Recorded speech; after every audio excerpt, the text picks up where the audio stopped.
All right, let's jump right in. Today, we're talking about something that, well, it touches every single one of us at some point, and that's grief. You know, it's this universal thing, but man, when you're in it, it can feel so personal, so isolating. So the big question is, how do we even begin to make sense of a process that powerful? I want to start with this quote because it really sets the right tone. It's this beautiful way of saying that loss is a natural, flowing part of life, just like finding what we love in the first place. Okay, section 1, a natural response to loss. Let's start with what might be the single most important idea here, grief.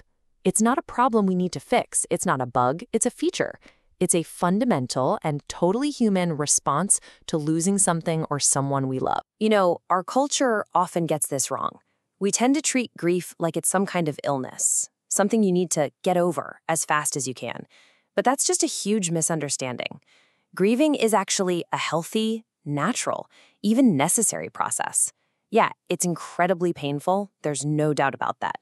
But in a way, that pain is simply the price we pay for love. Okay, so to really get a handle on this journey, we've got to be clear on a few words. Let's start with loss. What is it? Well, loss is the event. It's the moment a bond breaks. A bond you had with a person, a place, a thing, even an idea that was really significant in your life. Right, so that loss, that event, is what triggers grief. So if loss is the what happened, grief is your internal reaction to it. It's that flood of powerful, and let's be honest, often overwhelming feelings that just bubble up when that bond is broken. And that then leads us to grieving. And notice that ing at the end? That's key. It's an action word. This isn't something that just happens to you. Grieving is the active, ongoing process of weaving that profound loss into the fabric of your life. It's the actual work you do to heal. All right, section 2, the experience of grief, or what it actually feels like. Because wow, can it be a confusing and disorienting storm? We're not just talking about emotions here, we're talking about physical feelings too. Yeah, questions like these, will this pain ever end? Have I ever felt this alone? They can just haunt you when you're in the thick of it. They really capture that feeling of endless pain, that deep, deep isolation, the regret. And if you've ever thought these things, I just want to say, you are so not alone in feeling alone. And let's be clear, grief is not just in your head. It is a full body experience. Your body absolutely keeps the score. All that stress, the emotional chaos, it puts your whole system on high alert. And that can show up as very real physical stuff. We're talking total exhaustion, headaches, stomach issues, trouble sleeping, and that awful, awful tightness in your chest. And yeah, your mind feels it too. It's under so much strain. So if you find it hard to concentrate, if you're forgetting things, if you feel like you're on an emotional roller coaster you just can't get off of, that is completely 100% normal. The key thing to hold on to is that this mental fog, it's temporary. It will eventually clear. Section 3, navigating your own journey. Okay, so if grief feels this overwhelming, what on earth are you supposed to do? This is where we shift from just feeling grief to actively navigating it.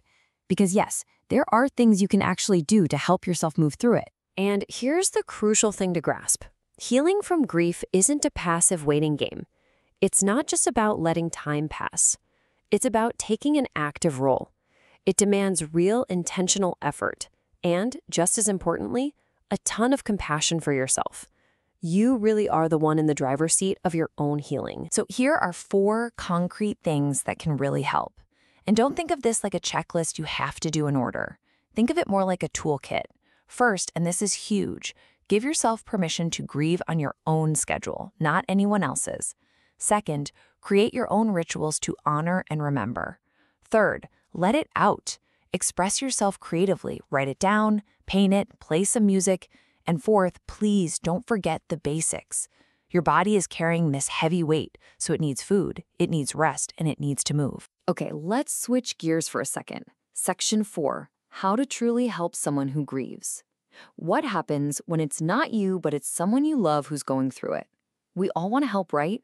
But we're so often terrified of saying or doing the wrong thing. So let's get into some clear, practical guidance on that. This right here, this gets to the absolute heart of it. We have to avoid the cliches, things like time heals all wounds or it's probably for the best. Why do we say them? Honestly, it's usually because we feel uncomfortable and we want to fix it. But what those phrases actually do is dismiss the person's pain. So instead, the goal is to validate what they're feeling. Don't try to explain it away, just acknowledge it.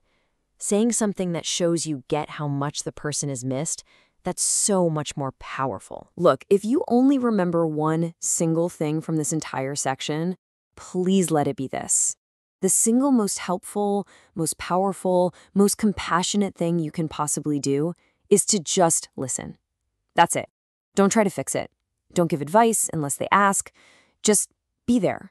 Be quiet and let them talk if they want to. Your presence, that's the real gift. All right, that brings us to our final section, integrating loss, not forgetting. And this might be the most important part of the whole conversation. What is the actual goal of all this work? You hear the word closure thrown around a lot, but honestly, there was a much more helpful and frankly more realistic way to think about it. The goal is not to get over the loss. It's not about pretending it never happened. The goal is to integrate it. And what does that mean? It means you find a way to weave the reality of that loss and the love you have for that person into the ongoing story of your life. It's about creating a new normal, a life where that loss has a place, and you've learned how to live alongside it. So let's just put a fine point on it. The whole point of grieving is not to forget. It is to remember. The journey isn't about erasing the person you lost. It's about finding a brand new way to hold on to them, a way to keep that love, that connection, alive in your heart, just in a different form. And that leaves us with this final thought. If grieving really is the price we pay for love, and it hurts so much because we loved so much, then the real question becomes, how can we learn to carry that love forward? How can we honor our loss in a way that lets that love continue to be a part of who we are? That's the challenge, and that's the real work of grieving. Thanks for joining me for this explainer.